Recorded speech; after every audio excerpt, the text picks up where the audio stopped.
late season, and my sole Wisconsin buck tag is still in my pocket. I've had opportunities at bucks, like the buck I call Weak Sauce, who's an older buck, just doesn't have the genetic potential. I was hoping someone else in our party would shoot him just so he wasn't out spreading his seeds. But I'm saving my tag for a specific buck, the one we call Big Pete. I first saw him in 2020 as a real nice 2.5-year-old, and even though he came 20 yards away from me, I had already made up in my mind I was not going to shoot him.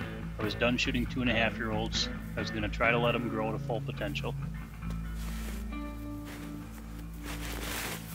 As a 3.5-year-old, he really blew up, probably pushing 150 inches. My cousin Eric had him at 20 yards, but Big Pete snuck up behind him through some thick brush and saw Eric first, and that was that. This year he looked huge in velvet, but don't they all? After he rubbed that off, I was surprised to see he didn't look like he grew that much as a 4.5-year-old compared to last year. Still a beautiful buck.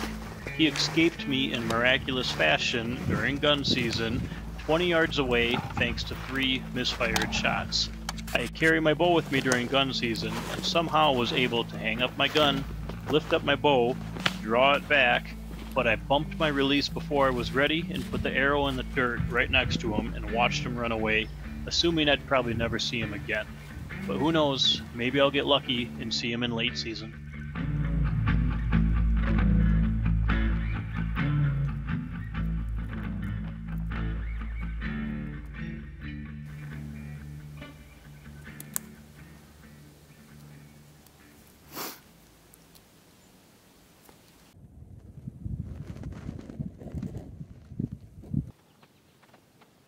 I saw a buck coming. He was small and missing an antler.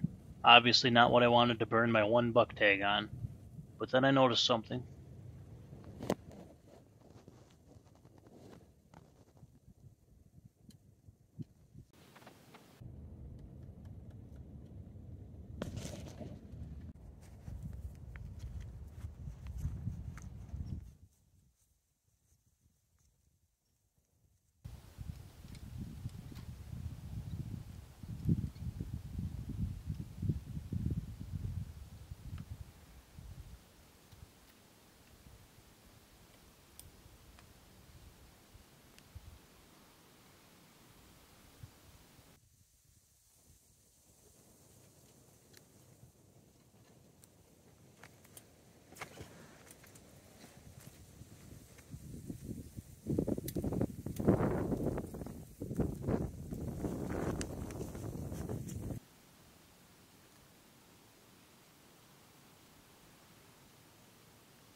It's really not how I planned on filling my buck tag this year. Was trying to hold out for Big Pete, but that buck was badly crippled, could barely walk. Looked like he was probably suffering, might not make it through the winter. So the ethical thing to do in that situation is if you get a good shot to put down the animal that's in misery. So guess that fills my buck tag and pretty much makes the season a wrap.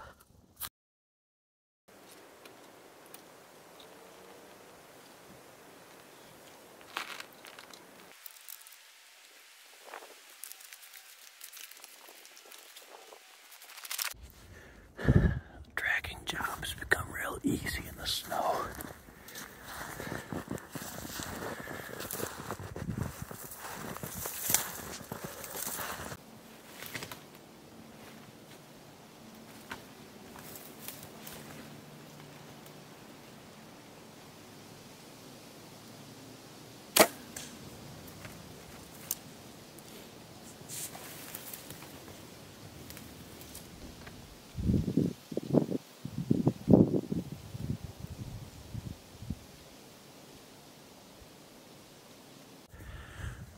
Lucky for me, he picked a real convenient place to die. He's died right there. House is right there. Can drive right up to him. Poor little guy's not going to be suffering anymore. And the meat can go to good use instead of going to waste.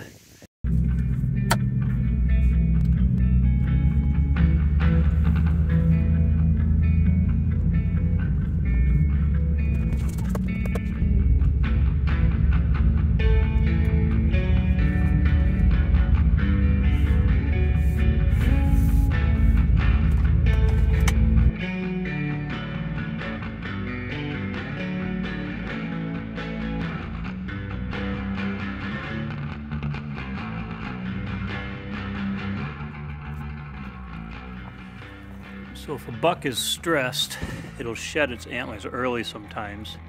It had already shed one before I saw it. And if you look close in the video, it actually sheds the other one immediately after I hit it with the arrow. So this is what you call a bald buck. Antlerless deer as far as my tag is concerned. I caught a lucky break. Confirmed with the DNR. I should use an antlerless deer tag on this buck. I ain't heard no fat lady yet, Big Pete. So as I'm getting them skun out here, so you can see my first shot, which you could probably tell in the video, was a little high, a little forward. He kind of ducked it.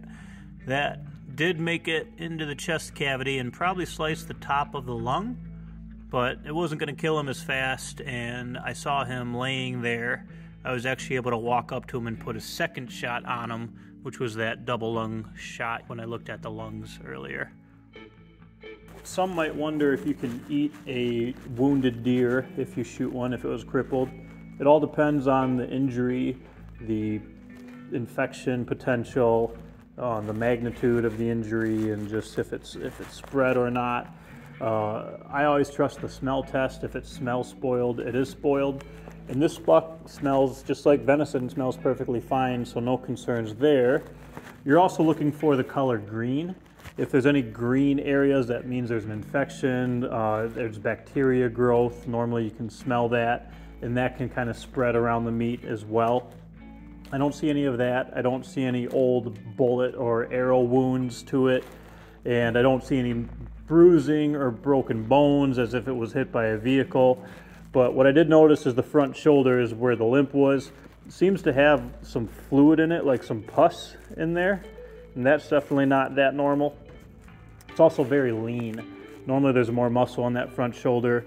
A buck like this, 1.5 years old, is what I would age it at. Normally a 1.5-year-old buck is going to be about as big body and meat-wise as a mature doe. And it just being so lean and having that fluid in there, it's probably an older injury, so we've decided we're not going to eat the front shoulder, but we are going to salvage the rest of the meat. We're going to give the front shoulder to the Wisconsin Big Cat Rescue, where they feed the lions and the tigers with donated venison or donated deer carcasses that have a little bit of scrap meat left over it, so it's not going to go to waste. It's for the cats. But the rest of the meat, perfectly fine, smells fine, looks fine. So we're going to go ahead and salvage that, so nothing going to waste here. For the tigers.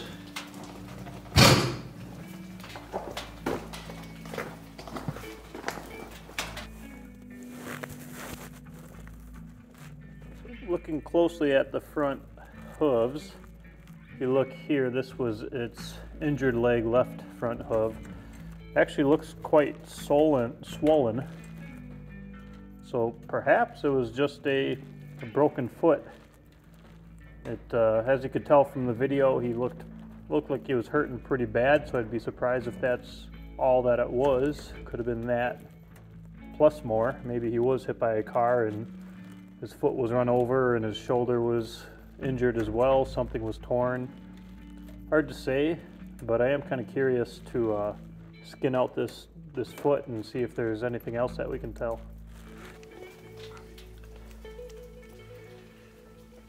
Well, I finished skinning out his foot here, and not a deer doctor, but pretty sure that looks like a bullet hole. So that could have just been all that there was to it, is he took took a bullet in the foot, but I swear I saw this buck limping in the early season before gun season. Could be wrong, could be a different one, and maybe that's not a bullet hole, maybe it's just an infection, but that looks pretty broke, pretty cracked. So that would be my guess, is a bullet hole, a bullet to the foot. And to be honest, a deer will probably actually survive that. It'll heal over. He'll have some funky horns on the opposite side. His right antler would grow funky next year. But I can tell you, this guy was in a lot of discomfort, and coyotes might have gotten him anyways, so I still think I made the right decision. What's interesting is it does seem like it was an older wound, just because gun season was just a couple weeks ago. But I mean, look at the difference in his hooves have grown significantly.